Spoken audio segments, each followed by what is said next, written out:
La famille, nous voilà ici pour l'application de calcul des limites sur des fonctions rationnelles. Nous avons ici cet exercice qui va nous permettre de mieux l'appréhender. Alors ici, pour calculer la limite quand x tend vers 1 de cette fonction rationnelle, qu'est-ce que je fais? Je remplace. Donc là, qu'est-ce que je vais faire? Je vais remplacer x par le 1 sans problème, comme on vient de le dire dans le cours précédent. Et au dénominateur, x par le 1, donc nous avons 1 plus 1. Et là, 1 au carré, c'est 1. Donc nous aurons ici 1 au carré, c'est 1. 1 fois 2, c'est 2. Moins 4 fois 1. Donc voilà ce que nous avons ici. Et là, nous aurons quoi? Après calcul, nous aurons 1 sur 2. Donc ici, la limite, c'est 1 demi. Pour notre deuxième limite ici, le x tend vers 0. Donc, comme c'est un réel, je remplace d'abord. Donc, j'aurai ici 0 au carré sur 0 moins 1. Et là, 0 au carré, c'est 0. 0 moins 1, c'est moins 1. 0 divisé par moins 1, ça me donnera toujours 0. D'où la réponse finale ici, c'est 0. Pour le petit c ici, nous allons x tend vers moins 2. C'est une fonction rationnelle. Toujours le même principe, on va remplacer. Voilà ce que nous avons. Ok, on remplace. C'est ça. Et une fois que nous avons remplacé, nous allons calculer. Moins 2 au carré, c'est 4. Moins 4. Moins 2 au carré, c'est 4.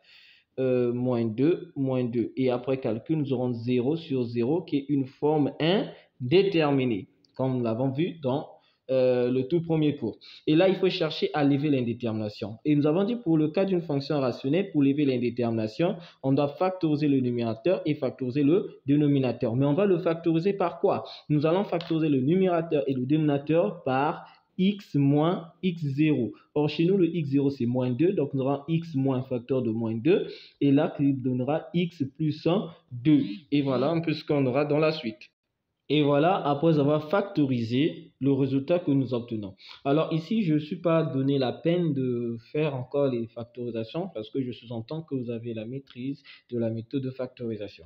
Pour ceux qui ont encore des problèmes sur la factorisation, alors ne vous inquiétez pas, dans la prochaine vidéo, des vidéos à venir, il y aura des vidéos où on va encore revenir sur les factorisations. Alors ici, une fois que nous avons fait, qu'est-ce qu'on avait dit? On va simplifier des termes semblables. Une fois simplifié, il nous reste la limite quand x tend vers moins 2. Le numérateur, c'est x moins 2 et au dénominateur, c'est x moins 1. Et ici, qu'est-ce que je fais? Je remplace. Toujours pour voir, peut-être il n'y en a plus. Donc, j'aurai ça. Et voilà. Après calcul, j'ai moins 4 sur moins 3 qui me donnera quoi? 4 sur 3. Pour la prochaine limite ici, le x tend vers moins l'infini. Or, comme le x tend vers l'infini et que la fonction, elle est rationnelle, on va se contenter du monant du plus haut degré du numérateur sur le monant du plus haut degré du dénominateur. Et voilà ce que nous avons. Le monant du plus haut degré du numérateur, c'est moins x au cube. Monant du plus haut degré du dénominateur, c'est 8x exposant 4. Mais on avait dit qu'il faut d'abord simplifier avant de remplacer. Alors, nous remarquons qu'au dénominateur, nous avons 8x fois x au cube. Parce que x fois x au cube, c'est x exposant 4. Parce que c'est lui qui a le plus grand exposant. Donc, forcément, c'est tout le numérateur qui va disparaître. On va simplifier les x au cube. Il va donc me rester moins 1 sur 8x. Et là, je peux remplacer le x par moins l'infini. Parce qu'il n'y a qu'une seule partie où il y a le x. Et en remplaçant, nous avons 8 fois moins l'infini qui me donne moins l'infini. Et on avait dit tout nombre réel différent de 0 divisé par l'infini me donne quoi? 0. Alors pour la toute dernière limite concernant notre exercice 1, nous avons x tend vers plus l'infini, toujours d'une fonction rationnelle. On va prendre le monant du plus haut degré du numérateur sur le monant du plus haut degré du dénominateur. Comme vous pouvez le constater, le monant du plus haut degré n'est pas forcément au début ni à la fin, donc peut-être au milieu. Donc un peu, voilà ce que nous aurons. Voilà. Alors ici, on constate que x au cube, c'est x carré fois x. Je peux simplifier les x carrés.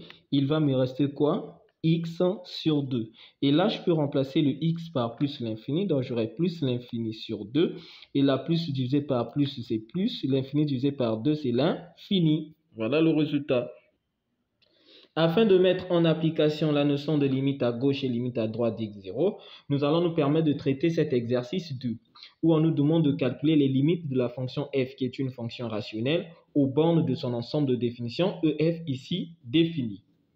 Nous avons ici les bornes. Nous avons combien de bornes? Nous avons 1, 2, 3, 4. Et vous remarquez ici au niveau de ces deux bornes, nous avons 1, là aussi nous avons 1.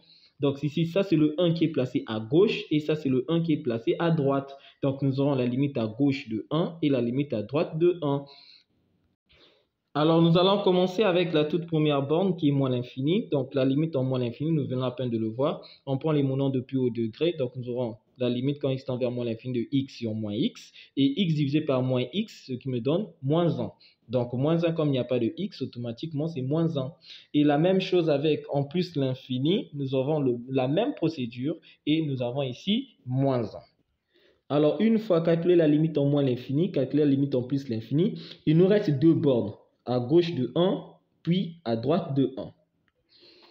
À gauche de 1. Alors ici, nous avons la limite quand il tend vers 1, mais comme c'est à gauche, pour signifier la gauche, on va mettre un moins au-dessus. Donc le moins là, ce n'est pas le signe, mais c'est juste dire à gauche de 1. Donc le f de x sera donc égal à quoi?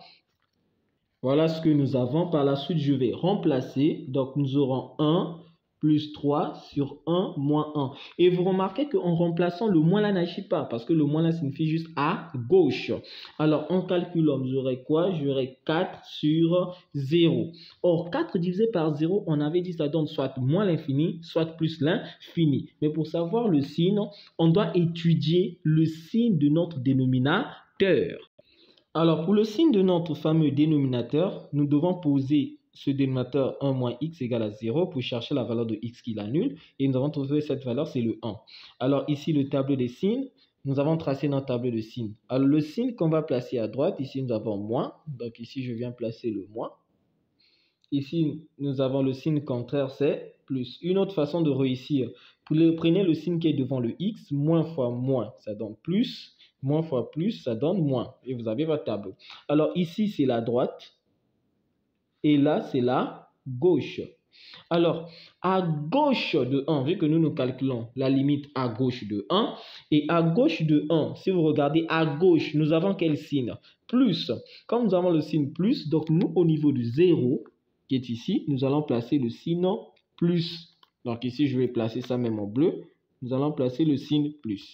Alors, plus fois plus me donne plus, et 4 divisé par 0, ça me donne l'infini. Donc, notre fameuse limite ici est égale à quoi? À plus l'infini. Donc, vous voyez bien. Et tout ce que j'ai mis en bleu ici, ça se fait au brouillon. Donc, l'étude du signe, tu le fais au brouillon et tu le conserves parce qu'on ne sait jamais. Alors, pour le calcul de la limite de f de x à droite de 1, donc ici, par analogie avec ce que nous venons de faire ici, parce que c'est toujours le 1, on va remplacer. Et pour le plus qui est ici, c'est ici à droite, ça veut tout simplement dire que c'est la limite de 1 à droite.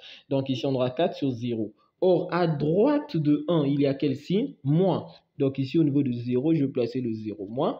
Alors, plus fois moins, ça me donne moins. 4 divisé par 0 me donne l'infini. Donc, la limite à droite de f de x, à droite, excusez-moi, de 1, est égale à quoi? À moins l'infini. Voilà, terminé avec cette notion de calcul des limites des fonctions rationnelles. Je vous dis à tout à l'heure. Ciao.